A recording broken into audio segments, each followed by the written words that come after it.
గాల్లోకి ఈ భూమికి మధ్యలో వేలాడదీయబడ్డా, సిలువ వేయబడ్డా. చూశారు కదా, ఒక చెక్క మాను మీద ఆయన నిలబడి 2 చేతులు చాపి, ఆయన తల మీద ముళ్ళ కిరీటం ఉన్నప్పటికీ, ఆయన శరీరం అంతా గాయాలు ఉన్నప్పటికీ, ఆయన శరీరంలో రక్తము దారలుగా కారుతున్నప్పటికీ కూడా ఆయన తండ్రి వీరేమి చేయుచున్నారు వీరికి తెలియదు కనుక వీరికి క్షమించండి అని అన్నాడా లేదా? అన్నాడా? నేను మాట అడుగుతాను, ఇప్పుడు అంతగా హింసించిన వ్యక్తుల్ని క్షమించడం సాధ్యమైతా? కోపం వచ్చేస్తది, రగిలిపోతాం.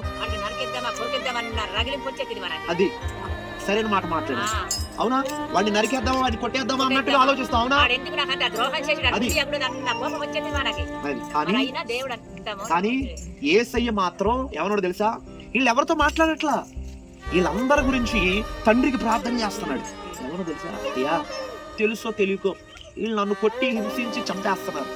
వీళ్ళకి ఏం చేస్తున్నారు వీళ్ళకి తెలియదు పాపం. కానీ వీళ్ళని క్షమించయ్యా, వీళ్ళ మీద తప్పు మోపొద్దయ్యా, వీళ్ళు అమాయకులయ్యా, వీళ్ళు చిన్న ప్రజలయ్యా అని యేసయ్యకి ఎంత జాలి గుణం, యేసయ్యకి ఎంత క్షమ గుణం, యేసయ్య ఎంత మంచి హృదయం.